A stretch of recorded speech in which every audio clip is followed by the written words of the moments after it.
So we have to take the image as a huge accountability for ourselves and realize that Africa really does have a reputation.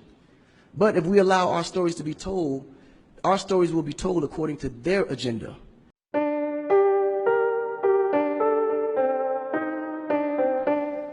This world is all about branding and marketing. The #1 branders in the universe is the United States. They made United States seem like it's the best place in the world to be. It's the land of the free, home of the brave. I go there to find and chase my dreams. We have to be able to tell our own stories. Directors, filmmakers, entertainers, it's going to be clearly, and the press, it's going to be your job to redefine how people think about Africa.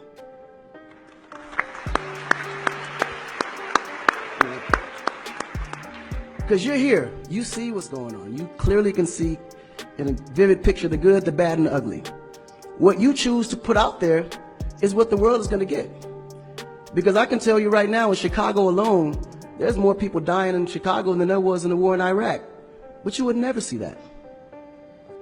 There's a lot of things that's happening in the U.S. that you would never see because they choose to show you what they want you to see for... Yeah. It's about country integrity. You have a certain reputation you have to keep. No one puts their family business out into the street. One of the problems we have in Africa is that when something happens, the press is quick to put out negative energy and quick to put out a negative story. And then that story goes on to internet and other broadcasting systems take it and they post it. So when you look at places like Kenya, for instance, that I know of, maybe 2 terrorist attacks, but it was everywhere. So now people was afraid to go to Kenya because somebody shot up the mall. But then when you look online, there was over 25,000 attacks in the US, but you only knew about maybe 5 or 6. So we have to really rebrand. And then when you look at how the world perceives Africa, they're right. You know, you see zebras, lions, tigers, bears. Oh my. You get to the point where you think Africa's just a big jungle. The images that they're showing of Africa is historical images. This is way before civilization. This is when they were still, battling with spears, like times of Shaka Zulu. No, I'm serious. But then when you look at the US, they're showing Superman, Batman,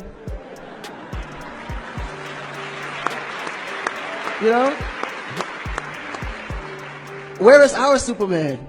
Where is our, Shaka Zulu should be a superhero today. Really? So we have to tell our own stories. I mean, even Jesus is white. And you believe it. But it's okay because how you were framed, if you taught something from the day you were born, and your mother taught you that, your father taught you that, it's real.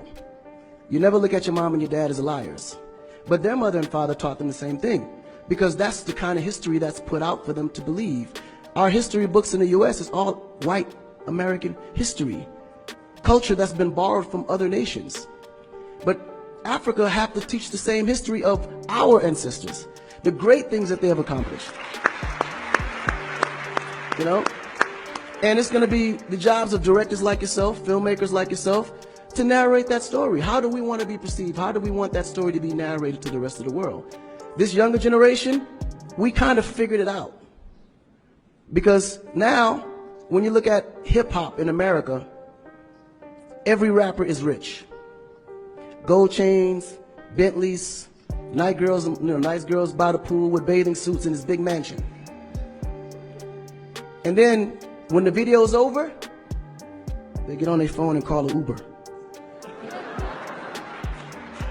They don't even come in the Bentley that you just saw in the TV. But you go to Nigeria, we got Wizkid, Davido, P-Square, all these guys driving a Bentley, Mercedes. They actually own those cars. That's the difference. But if we don't translate that, they will never know. They think we're going to leave the shoot and go home on a horse or a zebra. Because that's what they know. This is why African Americans are so afraid of Africa. You mention Africa, they start shaking. There's so much fear. They don't know how to translate that. It was just recent that people are now saying, yeah, man, you know what? I rock with Africans, man. You know what I'm saying? I want to do some collaborations, man. Yo, man, I need an Afrobeat remix, you know what I'm saying? But before, they'd be like, man, I don't know that dude. I'm not putting him on my record. So the younger generation is slowly understanding how you have to rebrand the culture, because the culture has adapted. They've actually took everything that we've created and made it look better. They made a superstar look like a superstar. When I look on TV and I see our biggest entertainers, they don't look like stars. That's why you can't really respect the entertainer. If a politician saw a singer, he'd just be like, oh, he's just a local singer. But if he go to that local singer's performance, he may sell out the stadium because he has a huge influence, but the image is not there. So we have to take the image as a huge accountability for ourselves and realize that Africa really does have a reputation. But if we allow our stories to be told, our stories will be told according to their agenda on what they need to be able to benefit from Africa. So we have to tell our story so we can be able to understand how we can utilize that story to benefit for our agenda. You know? So in closing, this job is for the entertainers, the filmmakers, the reporters, and anyone that creates content. We have to rebrand. And we have to rebrand it in the way that we see it and tell the story to where they can understand it, feel comfortable, and want to come here and invest.